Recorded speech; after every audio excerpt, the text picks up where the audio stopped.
Hi, I'm Jose. Growing up in the digital age, I've always carried these quiet privilege that technology has naturally woven into my life. From the moment I wake up to the moment I rest, digital tools guide almost every step. But as our world becomes more fast-paced and information-heavy, I often find myself pausing and asking, how is all this actually shaping us? And is technology really helping us grow, or are we just getting swept by the wave? Because yes, development through technology sounds amazing. But in real life, we still face poverty, misinformation, inequality, and gaps in access. So the question becomes, how can we rise above these issues? And how can we, Gen Z, who are living in the most society-driven and information-driven generation, be a part of the solution?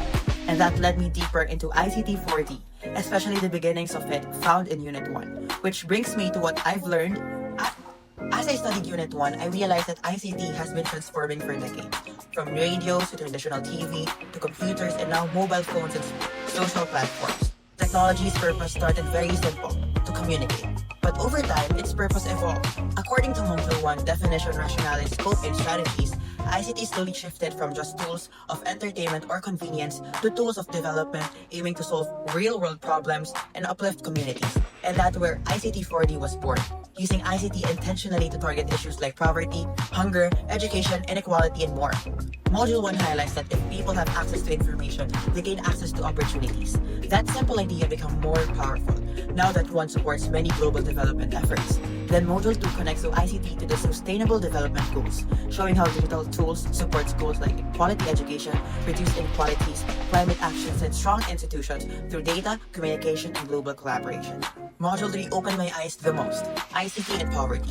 It explains how in today's world, being information poor often translates to being resource poor. The digital divide isn't just a tech problem, it's a social one. And this brought everything closer to home. As a Gen Z student, I felt this hit differently. Learning all these gave me the sudden realization of, wow, I'm really privileged. The things I take for granted every day, like Google searches for school, Facebook or Instagram messages for communication, YouTube for learning new things, X for real-time updates and social trends, they all exist because generations before me fought for access, innovation, and better tools. But alongside that privilege comes the awareness. The digital divide is real. Not everyone has stable internet. Not everyone can afford a smartphone. Not everyone can simply search for answers the way I can. And this made me appreciate how technology can empower but also exclude if not used intentionally.